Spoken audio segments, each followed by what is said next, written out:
Om Ajnanatimirandhasya Jnananjanashalakaya Chakshurunmilitam Yena Tasmai Shri Gurave Namaha. Nama Om Vishnupadaya Krishna Presthaya Bhutale Srimate Bhakti Vedanta Swamin Niti Namine. Namaste Saraswate Deve Gauravani Pracharine Nirvishesha Shunyavadi Paschatya Deshatarine. Jaya Shri Krishna Chaitanya Prabhu Nityananda Shri Advaita Gadadhara Srivasadi Gaura Bhakta Vrinda. Hare Krishna Krishna Krishna Hare Hare Hare Rama Rama Rama Hare Hare.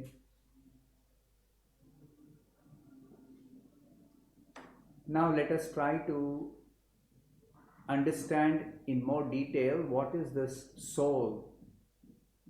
The entire spiritual life depends on this particular knowledge about the soul. This is the beginning of spiritual life. Therefore, in the second chapter, the beginning of the Bhagavad-Gita, Krishna describes about the soul to begin with, and then the other topics are described. So, this verse in the Bhagavad-Gita, Dehinosmin yatha dehe kaumaram yauvanam jara tatha dehantara praptir dhirastatra namuhyati. So, it is said that one who is dhira, one who is undisturbed, is not going to lament about death, because such a person understands death also is a change of body. Tatha dehantara prapti.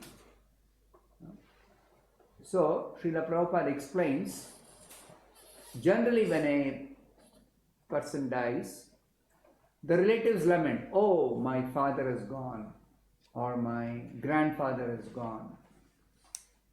Now, if you become dhira, if you become self-realized, then you will not lament like that.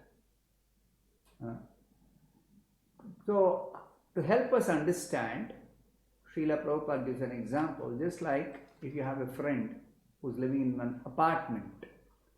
Now, the friend moves from one apartment to another apartment. Then you are not agitated, you are not disturbed, you don't become, you don't think the person is no more.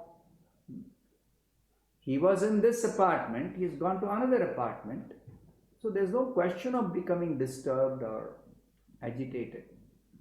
Similarly, one who understands the person is the soul, but as soul, the person is transmigrating from one body to another.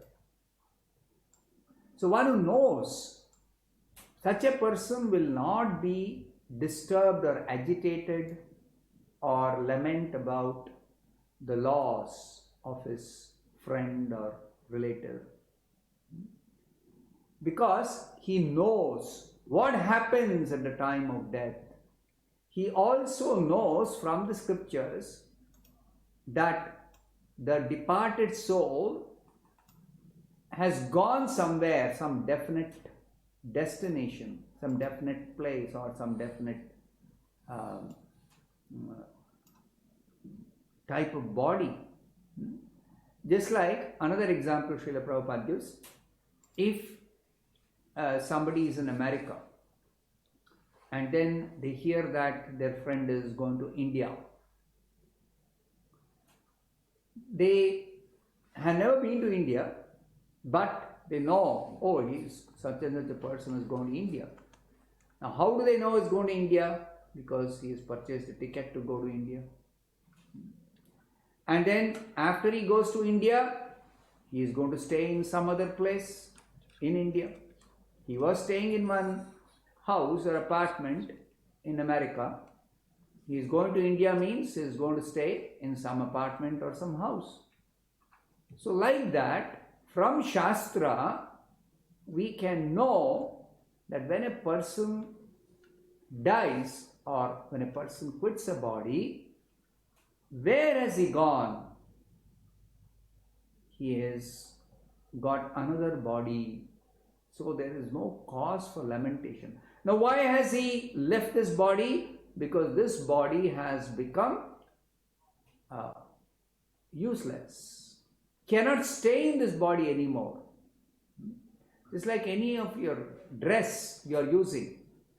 Now, after the dress becomes worn out and no longer usable, you discard that and take another dress. This is exactly what Krishna says.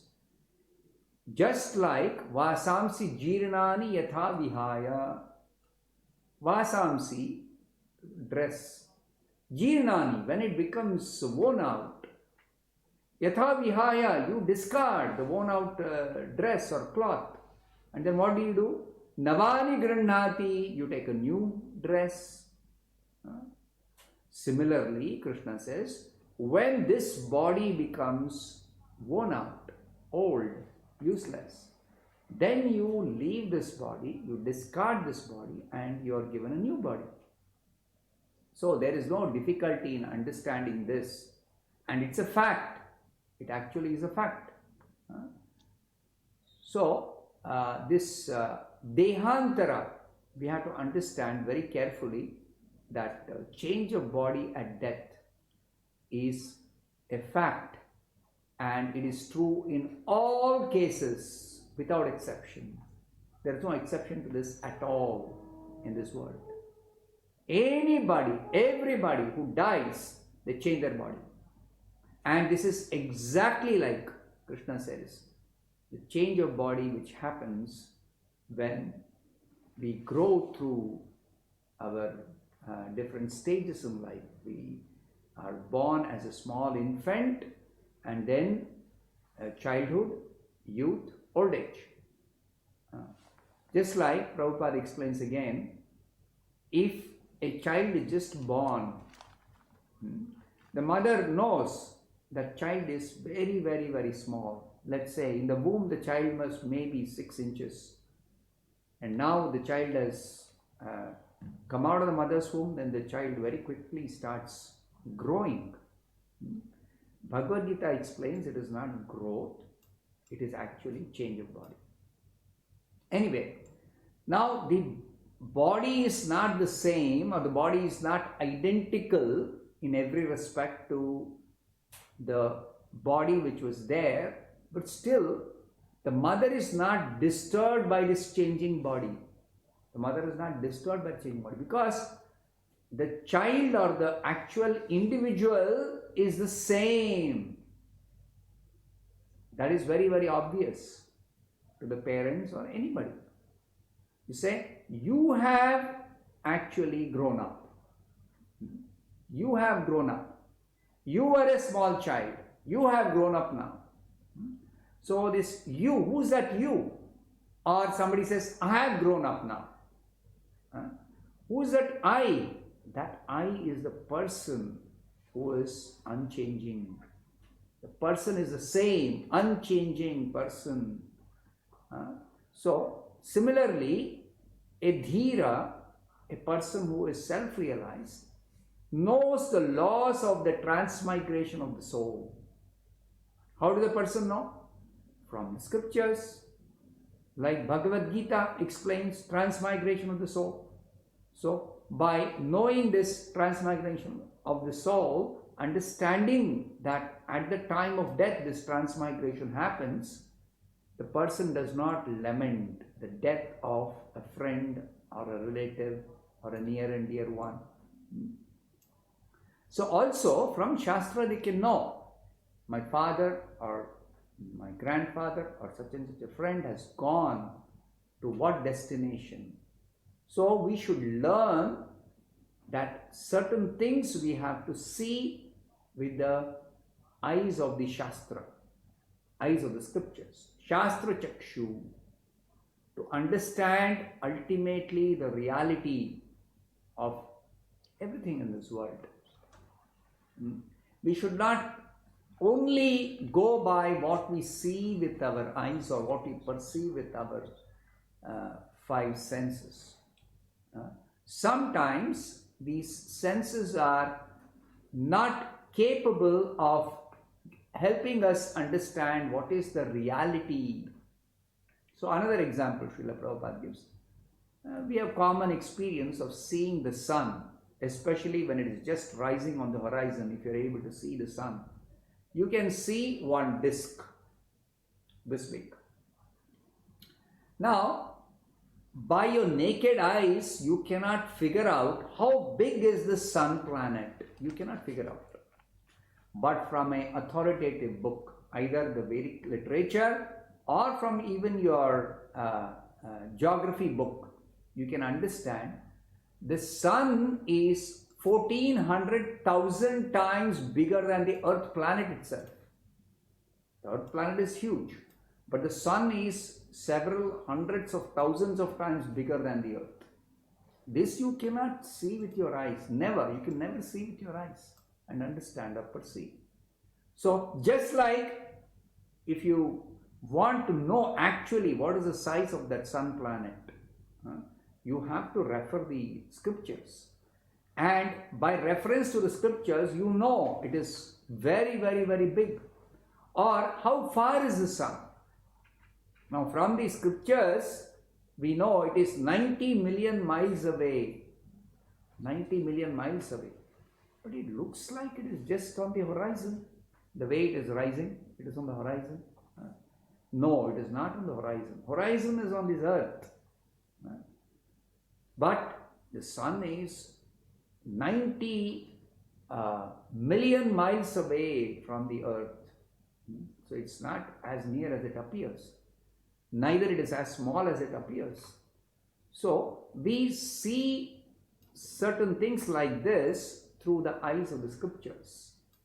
So the scriptures are authoritative, and we should actually learn about everything, ultimately about the reality of especially the soul, or about the Supreme Soul, God, Krishna. You learn from the scriptures. Now, whatever is explained by Srila Prabhupada, he says everything is based on what is explained in the scriptures. Nothing Prabhupada is telling, or the acharyas are teaching us, or the spiritual master teaches, based on what he is seeing, based on what he has understood from his senses, from his own mind. No. He is teaching, he is explaining, he is presenting everything based on the authoritative scriptures.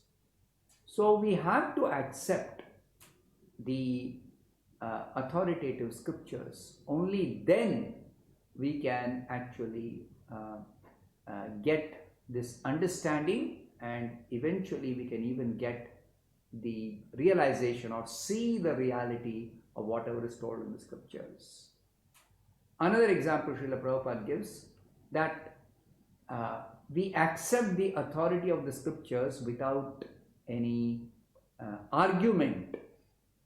Sometimes when something is told in the scriptures which may seem to be not fitting with our logic, with our own logic. One example that is given is, in the Vedas it is said, if you touch stool, you become contaminated or impure, you have to take a bath to become purified. And this is not difficult to understand. But the same scriptures are telling us that cow dung, the stool of the cow, is pure. So if somebody is touching cow dung, it is not that they become contaminated or it's not impure. Actually, cow dung not only is pure, but it purifies even a contaminated place. So how this contradiction is to be understood? So Srila Prabhupada says, you accept the scriptures are telling stool is impure, but there is an exception. Cow dung. is always, stool is impure, but cow dung is pure. So, this is superficially a contradiction, but because it is stated in the scriptures, authoritative scriptures, one should accept them. And if somebody wants to do some research, just like somebody did research, one Indian scientist, he did research, and this is about 150 years back, and he discovered that cow dung has got antiseptic properties. It's not some blind belief, or it's not simply some sentiment some people have, oh, cow dung is pure. No, actually cow dung has got antiseptic properties. So that is proven now. Like that, some things maybe it is possible to prove what is given in the scriptures is correct, even though it doesn't seem to be right according to our logic. But everything cannot be proven like that. Everything cannot be proven like that. So we also should remember that simply going by our perception through our senses, simply going by our understanding or our logic is faulty, because primarily every human being who has taken birth in this world by force of nature has got 4 defects. This is very important to understand. Why we should accept the scriptures, authoritative scriptures, and that's the only way. It says that we have got 4 defects. The first defect is we are all prone to commit mistakes. There is no person, there is no exception to this defect being present in everyone. Even great men who have done very, very wonderful work, even they are sometimes making mistakes. So there's no exception to this if you carefully examine. So the second defect is a person is an illusion. Illusion means he is not able to always perceive the reality. Just like in a desert, this example is commonly given to help us understand what is this illusion. In a desert, where there is no water, it seems like there is a lot of water. So, the foolish animals who are searching for water in a desert, they simply are looking for water. They chase this mirage. At a distance, hot air, a layer of hot air on the sand looks like a body of water. So they keep chasing this. When there is no water, they keep running because they're very thirsty. And they never come across there's a possibility that in a desert there will be a big body of water. In an oasis, yes, there is some water available, if at all, but not in a regular desert. So these animals, without realizing that it is simply an optical illusion, this mirage effect, they keep on chasing the mirage and they die, or they become unconscious and without getting water. Simply a place where there is no water, they are searching for water. Similarly, we are also under illusion. Like everybody thinks I am the body. Everybody thinks about their identities and this body. That's why they describe themselves in terms of their body. If the body has taken birth in India, I say I am Indian. Or the body has taken birth in a particular family. Oh, I am born to such and such a parents in such and such a family. So all the identification is based on the body. But the reality is, from the Shastras, from the Bhagavad-Gita, we understand I am not the body, I am soul, I am spirit soul, I am completely different from the body. So this illusion can be overcome only by studying, hearing, understanding from the authoritative scriptures. Similarly, we have got a propensity to cheat. Now, this propensity to cheat, somebody may think, oh, there are people who are cunning, who are not principled, who are not well behaved, not properly trained up in good habits. Such people only cheat. No, even those who don't have an intention of cheating, they also, because of this defect, they end up cheating. How is that? For example, somebody thinks that I know some particular subject, so I can teach. But whatever they know or they think they have learnt very nicely, that is imperfect knowledge, except for knowledge from the scriptures, which is realized by the method of self-realization. Except for such a person, nobody has perfect knowledge. It's like we've experienced in science.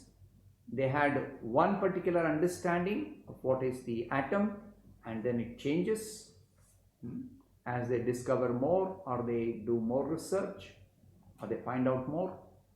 But how long will this understanding keep changing? It will keep on changing as they keep discovering newer and more newer things. Whereas what is stated in the scriptures, it is perfect knowledge because the source is perfect. The scriptures are not given or man-made, given by a human being. No. The scriptures are given by the Supreme Perfect Personality, Krishna, Supreme Lord. The source is perfect, therefore the scriptures are actually perfect. So knowledge from the scriptures are perfect. Whereas our understanding, our knowledge, our perception is imperfect because we have inherently got that defect. So this is the third defect, propensity to cheat, because of which we may be ourselves misled and we end up misleading others also. This happens many times. Without our intention also, it happens. Ultimately, the last defect, which is very, very important to understand, is that we have got imperfect senses. We got imperfect senses.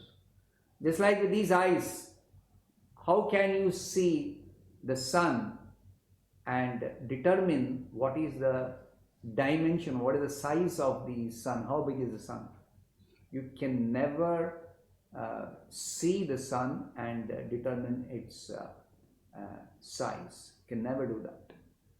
Similarly, our eyes, closest to our eyes are the eyelids. But can you see your eyelids? You cannot. You cannot see your eyelids. So like this, our senses are imperfect. Our sense, even in science they say what is visible to these eyes is a certain range of objects which are existing, and certain objects which are actually existing we are not able to see because of our limitation of the eye to perceive those objects. So these are all accepted facts that our senses are imperfect. Now somebody may say that okay, our eyes have got limitation, but we have got a telescope or a microscope. Now Srila Prabhupada points out that this telescope itself is made by a person who is not perfect. So the instrument which is made to actually magnify or whatever, or see some distant object, the telescope, itself is defective. Itself is defective. Because the person who has made it is defective, has got defective senses, has got illusion, is under illusion. So that's why even these instruments are not really going to give us the perfect understanding. They're never going to give us the perfect understanding. Just like seeing through a telescope the sun, can they determine how big is the sun? It's just not possible. The naked eyes, we can never see how big is the sun. But is it possible by seeing through a telescope we can determine how big is the sun? No, you cannot. Similarly, even the microscope, to see some, magnify some small thing, that is okay if it is within a certain range. But if you magnify beyond a certain, because of your technology, that's not going to help you understand the most smallest different objects which are there, which is not be able to perceive or exactly understand very, very tiny things. So therefore, we are receiving this knowledge about the soul from the authoritative scriptures. That we should always remember. And if somebody tries to see or do some experiment, sometimes we hear that there was some special type of photography which they use to see what happens when a person dies. What is it that is missing from the person because of which he was living, and then he died, and after death the body is like lifeless. So what is the difference between a living body and a dead body? So they decided to do some special photography, and they said that that photography of the person who was about to die, so they had images just before his death, and they had subsequently different images at different stages, and they study those images or photographs and then try to understand, oh, what is missing? Now we know. First of all, what is missing according to the scriptures is the soul. It is not that anything material is missing in a person who, let's say we say somebody dies a natural death. Such a person I'm talking. I'm not talking of somebody who is injured in an accident, a fatal accident, and then some part of the body is missing. No, I'm not talking of such a person. I'm talking of a person who's so-called natural death. There's nothing like natural death. But anyway, let us say somebody has died out of natural death. Then what is missing in them? According to the scriptures, we understand what is missing is the soul. The person, the resident of the body, Dehi, is missing from the Deha. This difference is highlighted by Krishna in this verse. Dehi naha asmin yatha dehe. Dehi and Deha. Dehi is the person inside, the resident, the occupant of this body, and the body itself is Deha. So the body minus the occupant, minus the resident, is a dead body, is a lifeless body. So the person is not there, the soul is not there, the occupant is missing. Occupant has left the body. Now, can we see the occupant? Can we do something to determine how the occupant is leaving, or when is the occupant leaving? Of course, the occupant leaves at the time of death. The soul leaves at the time of death. But at that time, can we do something to determine that the soul is leaving? You cannot. In the Bhagavad-Gita, this is particularly explained that those who are self-realized can see that the soul is leaving the body at the time of death. Those who are not self-realized, even though they may endeavor in so many different ways, science, technology, whatever, even using some mystic power, yogic method, they cannot see, they cannot determine, they cannot understand, they can't perceive, they cannot come to know. Therefore, it is said here, we have to receive knowledge from the authoritative scriptures. And that's the only way of knowing certain things which are beyond our understanding through our normal methods. So therefore, another example is given. Supposing a child wants to know who is my father, because the child is born to the mother, and the mother nurses the child and nicely feeds the child and does everything to the child. So when the child starts growing up, then slowly the child starts recognizing other members of the family. Initially, it only kind of recognizes the mother. In fact, small infants, when somebody else even tries to take the child in their arms or lift the child will start crying for the mother. So that means initially it only recognizes and is comfortable only in the lap of the mother, in the hands of the mother. But as the child grows up, it starts recognizing other family members. So the child wants to know, who is my father? Now the Shastras say the only way for the child to know who the father is the mother. The authority of the mother is the only way for the child to know. Because it is said, even if somebody tries to do an experiment, in the Shastras it is said like this, if they try to do an experiment, they cannot determine by taking, they say, some DNA test. I've heard like that. I don't know exactly whether that DNA test is, what way it is done, etc. I have no idea.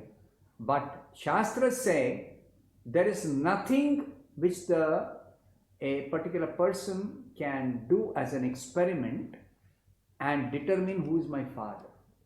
There is no way the child can, or even an adult also, supposing an adult wants to understand such and such gentleman is my father, we cannot. By experiment it is not possible. So similarly, many things which are not possible through experiment, which are not possible through analysis, not possible through logic, beyond our understanding through logic, through experiment, through analysis, through study, whatever, individually, collectively, over a long period of time, it is not possible. These are all inconceivable. In the Shastra, this word is used, achintya. Achintya means that which is beyond the conception of a human being. Beyond the conception of a human being. Even the most intelligent human being. Even the most experienced human being. That which is beyond our conception. That is called achintya. There are many things that are achintya. Prabhupada gives very nice examples. He gives the example, just like a cow, it eats grass and it drinks water, and of course it breathes air, and then it gives us milk. Now if you analyze what is it that is the nutritional value of grass, water and air, and what is the nutritional value of milk, there is no way the nutritional value can be compared. What is the nutrition of grass and what is the nutrition of milk? You can never compare. Milk has got so much more nutrition as compared to grass and water and air. It can never be compared. So Srila Prabhupada says, can the scientists, they say something happens in the stomach of the cow, it digests and converts that into milk. So there is some enzymes in the stomach of the cow or the intestine or whatever, and then those enzymes convert that mixture of grass and water and oxygen into some, with the enzymes the conversion happens to milk. Okay, if the enzymes are what is converting that food, water and air or oxygen into the milk, why can't you manufacture a machine in which you put some water, you put some grass, you put some air, put whatever enzymes you want, and they are analyzing what these enzymes are. They are some protein, amino acids or something like that. They see what are the ingredients inside this body of the different chemicals, and they say amino acids are the basis of life, and so many things like that claimed by the scientists. So let them add those amino acids, let them add whatever amino acids they want. Can they produce milk? It is impossible. And it is also, Shastras say, please try to understand, it is inconceivable by a human being how the cow is converting whatever it eats or the food it partakes into milk. Similarly, even in our own body, what is happening? We are eating some edibles, some rice, dal, sabji, whatever you like to eat, what is edible. And then you are drinking some water and you are breathing some air, and that gets converted to blood. Now, blood is always a much wanted commodity. Supposing somebody is undergoing a very difficult operation, surgery, then they require some blood sometimes, in some cases. So when they require blood, a donor has to be there. Why can't the medical scientists convert some food items, mix food, water and oxygen in a laboratory and produce this blood? Why are they not able to do it? It is inconceivable for every human being, for anybody or everybody, how this conversion is happening inside his body. So this is something which is called achintya. It is happening. It is happening millions and billions of people. And it's happening all the time.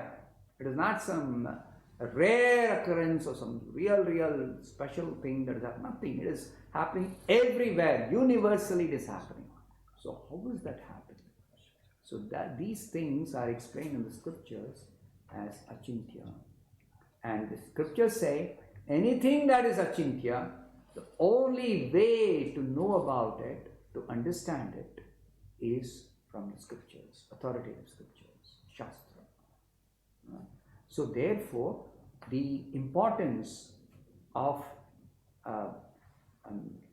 accepting the scriptures, understanding the nature of the scriptures as perfect, because they are given by the perfect source, the Supreme Lord Krishna, who is all perfect. And that is the reason why we have to accept the scriptures.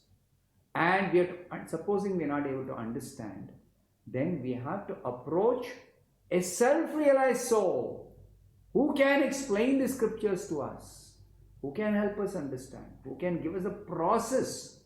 There is also a process of understanding, not merely some reading or some discussion. No, there is also a process. Because beyond merely understanding some theory or some philosophy or some statements, using our limited mind, limited intelligence, limited understanding, even if we expand our understanding of different subjects, however learned a person may be, still the human brain or human mind or human intellect is always having a particular limitation as regards understanding everything that is given in the scriptures. Particularly when it comes to the subject matter of the soul, one has to understand from a self-realized soul, a bona fide spiritual master. That's why whatever I am going to speak about the soul is as it is explained in the scriptures and as it is explained by Srila Prabhupada, the self-realized spiritual master, who is explaining this by hearing from him and by following the process of realizing this subject matter. We can actually get a proper understanding, and we can realize and we can perceive the reality that I am the soul, every person is the soul, and this has got a lot of benefit for all of us. And we'll discuss more in the next session tomorrow.